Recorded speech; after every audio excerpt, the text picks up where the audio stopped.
protest of renewal before renewal, which took place, the renewal would have taken place at the end of April and the beginning of May. The protests have been properly filed, and we had our hearing last week. Right now, we just have a lot of evidence and testimony to sort through. But the long and short of it is this ends in either the protestants who are asking that the license not be renewed win, and the license is not renewed, or that the evidence isn't there and that the license holder has shown sufficient, I guess, is apt to receive, is qualified to receive the license. So those are the two outcomes. But we've just got all that data in. It was at the end of last week, the hearing, and it'll take just a little bit to sort through everything. So just want to let you know about that. And the second item is this is more of a personal nature.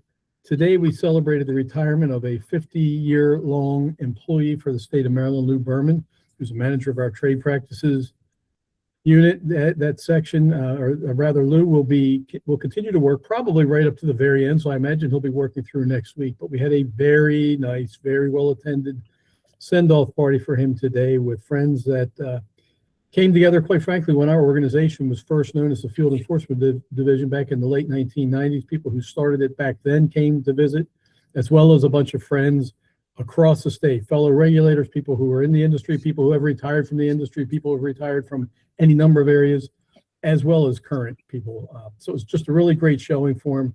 Mr. Vice Chair, appreciate you, and the chair also showing up today, and glad you got back safely in time for our meeting. I'd like to go ahead and pass it on to Jeff Herndon to have him just give us a quick update on field enforcement's work last month. Jeff? Thank you, Jeff. Good afternoon, ladies and gentlemen. Our enforcement report for the month of May. With the inspections conducted by our agents across the state, we had 329 alcohol inspections, 394 tobacco inspections, including other tobacco products, OTP inspections, and the unlicensed sales THC inspections, 373. Those are all at brick and mortar retail locations. Out of those, we had 13 reportable incidents that resulted in confiscation of illicit product, over 22 citations plus charging documents to be issued. Of the products seized, had 180 packs of cigarettes that were seized either with unstamped counterfeit stamps or out-of-state stamped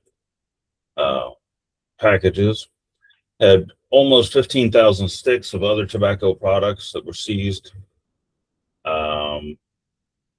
5,917 packs of THC products, which would include like your gummies and assorted pre-rolled the marijuana or the THC, the cannabis cigarettes, the pre-rolled, the gummies, the edibles. And then in addition to that, we also had about 900, almost 1,000 grams of the loose flour. So that's going to be just about 2 pounds. They had a combined retail value of everything that was seized for the month is about $116,000 worth of product. The tax loss off of either the tax stamps on the cigarettes or the unpaid excise tax on the other tobacco products resulted in a little over $11,000. So that was our report for the month of May. Okay, thank you, Jeff. And Andrew Waters, would you please come on and just talk about our licensing stats, perhaps the ones that ended up in May and where we are so far on our direct wine shippers? Sure, absolutely, Jeff. Hey, everybody. As far as our June renewal is going, which consists of our direct wine shippers, common carriers, and remote tobacco sellers, all in total, it's about 1,200 permits. Right now, we've renewed over 800 of them, so we're sitting somewhere just a little shy of 30% left. As we head in, we've got about a week and a half left. Hope to have that wrapped up. And since our previous meeting, May 21st, we've issued 176 new licenses and permits again. A lot of these are mostly one-time permits, change of domiciles, solicitors, public transportation, those things. But there are plenty of new licenses sprinkled in there. And that's all for me. All right, thanks, Andrew. And commissioners, I had to have Lou Berman here for you. I had asked him earlier today and yesterday if he could stick around for a little bit to come on and just allow me to share some accolades of his efforts and work. And he said, sure. But honestly, I think today was kind of a big day. It was very well attended, probably in excess of 80 people, 80 to 85 people were here. A variety of presentations, excuse me, including his family, his wife, and his 2 daughters, and 2 of his grandchildren are here as well. So unfortunately, he's not here, and I kind of hope we'd be able to fill out a little time by just letting Lou comment on his work. I wish we had the ability to show the video. That was Oh my goodness. outstanding. Yeah, I'm not sure. Boy, I wish we it's funny. Maybe it'll be worth seeing it next month if we can technologically make that happen. I don't see Benton on the call with us. Yeah, it was a very nice video that shows Lou as being the most interesting man in Maryland alcoholic beverage. I see where we had won an award for a video or whatever, the ATCC, and the 3-tier system. So that video needs to be submitted for an award as well.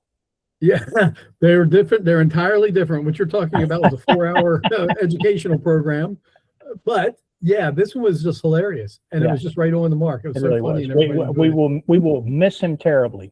Yeah. Jeff, I'm able to get on the call now, and apologize for some technical difficulties. But more than anything, as you and Tom both said, and other people, he definitely was an anchor in our organization, and people will really miss him.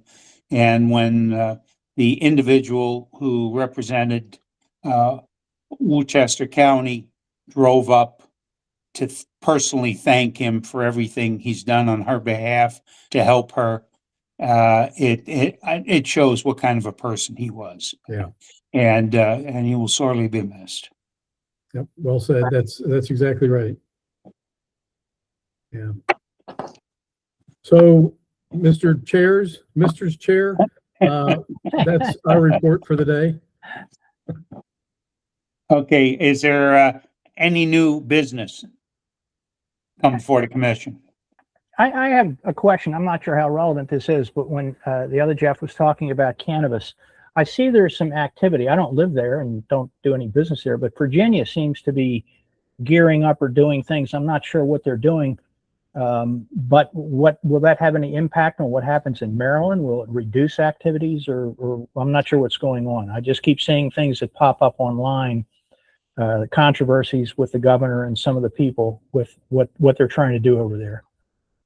I think Virginia is starting to explore the adult use recreational program of cannabis a little more, but it should have no impact on us. It should, and my reason for saying that is, you are not allowed to transport cannabis products across state lines. So theoretically, there should be nobody coming from Virginia into Maryland purchasing product from Maryland and taking it back to Virginia. And likewise, no one should be going from Maryland to Virginia and purchasing product when that's allowed and bringing it back into Maryland. So theoretically, that shouldn't happen.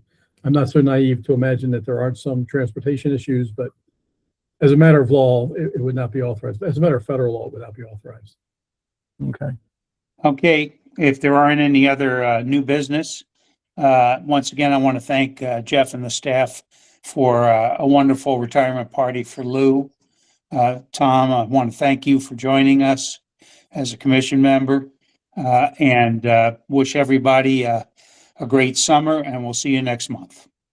See you all. Take care. Thank you. I need a motion for adjournment, please. Motion. for adjournment. Okay, get a motion and second. All those, Second. all those in favor say aye. Aye. Opposed, same sign. Aye. All right, Patrick and Derek Kane, thank you for bearing with me today. We'll see you next month. Take care, everybody. All right. Yeah. Take care, Bye-bye. everyone. Bye-bye. Bye-bye.